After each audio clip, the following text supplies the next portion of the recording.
talk about Allison Harvard. Allison Harvard, aka Creepy Chan, is the blueprint for the modern day e-girl. Even the e-girl who doesn't know Allison Harvard exists, in a way, is still affected by her digital footprint and is following after her example. And in case you're not familiar, this is Creepy Chan right here. This is the image that kind of kickstarted her entire MySpace and then modeling career. So she recently did an interview in ID magazine titled, "I Was the Original E-Girl." The internet crowned her Creepy Chan, then America made her a next top model. Now the web's OG E-Girl, Allison Harvard, has wisdom to impart. And she explains that shortly after turning 14, she joined MySpace, and this was in the early 2000s, in the Wild West age of the internet, and she would post these self-portraits, and she was really into the sickly Victorian child image that she was putting out there, and it caught on quickly. Her pictures ended up getting posted all over 4chan, and she was not aware of that. They are the ones who dubbed her Creepy Chan, and she heard about it from DMs on MySpace, asking her if she knew about this. She remembers writing the creator of 4chan a letter demanding to take the photos down because of someone saying they wanted to murder her and put her in a freezer. But she says aside from that, people were mostly cool and nice. I was very fortunate. Those days are long gone. Yeah, I was very fortunate that the 4chan boards really liked my pictures and I found it endearing. I got lucky. I didn't mind being recognized as the creepy girl because it's okay to be unconventional. You don't have to be for everybody. I love that other people were able to see me and feel less alone, and it's good to celebrate that. The world is so cruel sometimes. It's powerful to find other people you can connect with. I do think it was wild and hilarious when I went on America's Next Top Model and this obscure internet culture and pop culture slammed into each other. Nothing ever happens until it does. And that was back when internet culture and pop culture weren't synonymous. That's not the case anymore. No, I mean, it's so funny because that's not even necessarily always the case, because we focus heavily on internet culture on this show, and people still have that debate all the time about whether that's considered pop culture or not. I would argue that if you're to look at what Gen Z is doing or what Gen Alpha is doing, you know, they don't have that same attachment to the same franchises that millennials do. Not in the same way, right? Like, sure, they've got their I guess Minecraft isn't necessarily Gen Z specific because millennials love Minecraft as well. But the point is that what it is different now than it was 20 years ago. So depending on who's talking about it, they're going to have a different idea of what that term even means. Well, she's also talking about a more relatively innocent time on the internet when you kind of just had to trust that people were who they said they were. I still remember, you know, the dopamine hit every time you had the new messages, new comments, new blog post comments.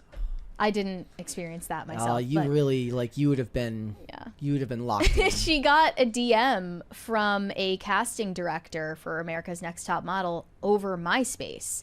They sent a message saying, "I really think your vibe is cool. I like your look. Do you want to go to a closed casting call for America's Next Top Model?" Let me ask you a question. And then she ended up becoming the runner-up on the 12th season of the show, and then a later one as well. And she got signed to a modeling agency. The rest is history.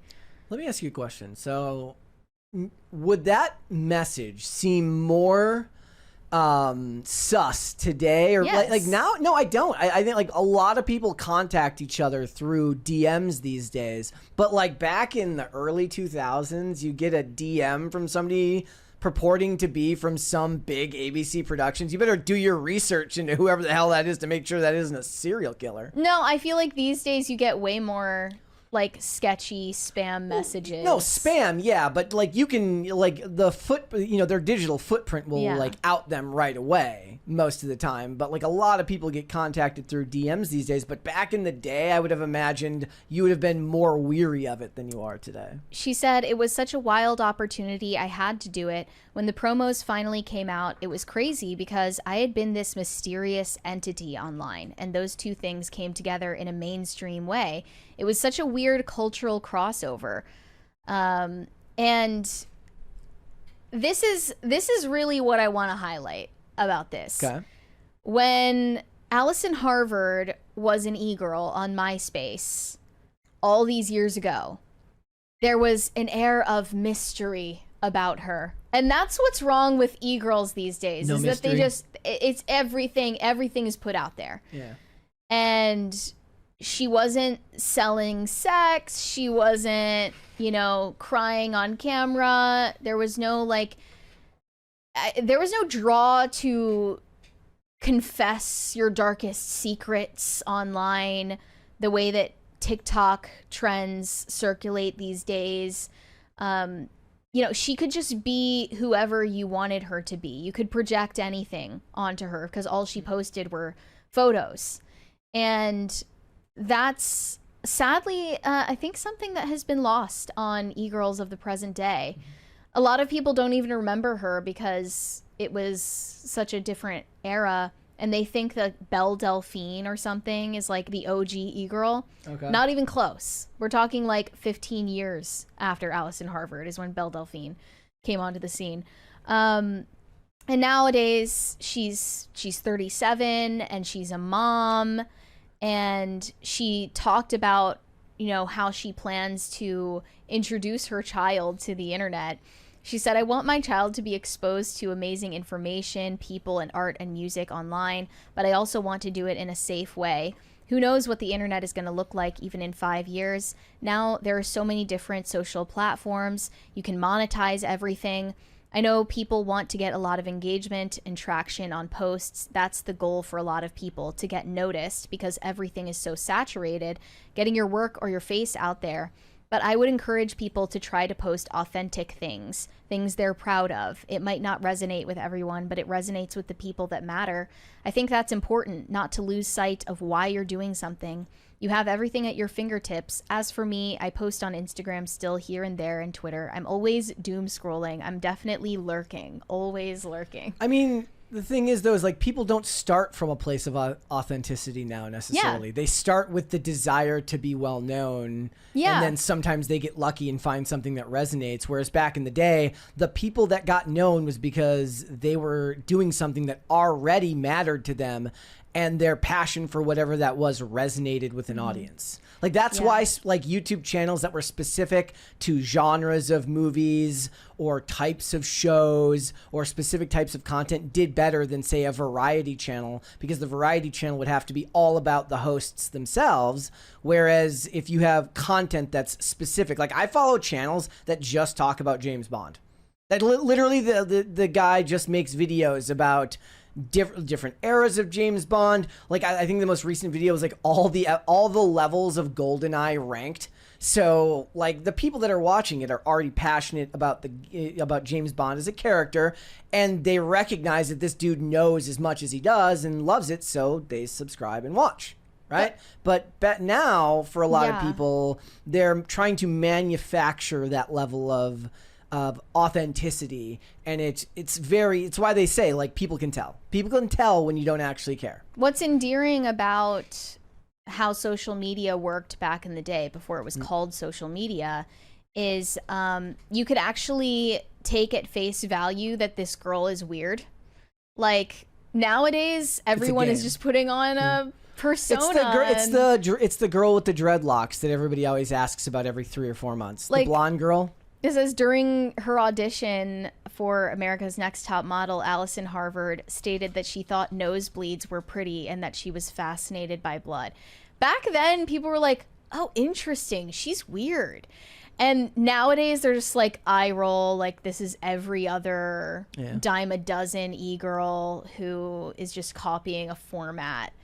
And it's lame. And no one has any originality.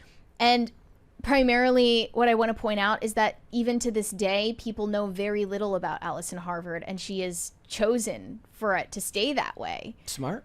That's a smart thing, and it was also just the way it was back then. You know, you could go on MySpace and just, you know, share music that you like or photos with no context and create, you know, an image of yourself, whoever you wanted to be, and you didn't need to explain everything, and you didn't need to bare your soul to get clout. You could just do something cool that resonated with you and a niche audience, and it was that simple. That's what e-girls lack today, is an air of mystery. And that goes for even just mainstream actresses and actors now as well. There's no air of mystery. Yeah, well, I mean, there doesn't seem to be any value put on, like, you have to have a persona specific to that type of character, and even then, that's what it is. It's a character. Think about, like, all the family, like, YouTube channels, or even, not even necessarily just families, but, like, married couples that have YouTube channels, and they're just, like, playing games for YouTube shorts and stuff like that. It's like, there's nothing authentic there. It's literally... It's also like there's no barrier to entry. This girl was using dial-up internet. This girl had a house like where there was a room called the computer room. Yeah, I mean that's been my criticism for most. I mean, that's what a lot of people's criticism has been for most fandoms, which is like back in the day. Like I listen to a lot of X-Files podcasts, and they're from dudes who are definitely like they're older than me, who grew up. Who were like, I was, when the X-Files came out in 1993, I would have been like 6 years old or something like that. These are people who were teenagers or in their formative years when the show came up, and they talked about, like, if you were into conspiracy theories back then, you had to go to, like, the bookstore. You had to go to the bookstore, or you had to go, if you wanted to look for it on the internet, you went to the library. And you did your research beforehand, so you even knew which websites to go frickin' type www dot into to go look it up. And now you just go type in a hashtag on TikTok and you find your community. Yeah, she even mentions like some of her hobbies back then, where she was like antiquing. She would go to thrift stores and find cardboard boxes of old family photos and collect them.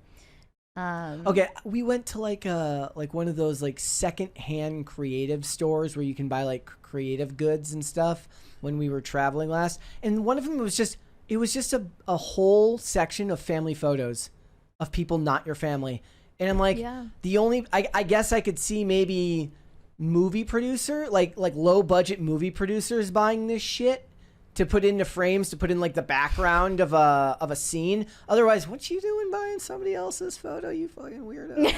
Well, she said she didn't find them so sad as she could take them and give them a new home. And she would make up stories about the people that were in the photos. Of course. That's interesting. That's interesting. Yeah. Having a Pinterest board isn't interesting. Thanks for watching. Listen to full episodes of Pop Culture Crisis on Spotify. Keep up with us on social media and make sure you subscribe and ring that bell so you never miss the show. Bye, guys.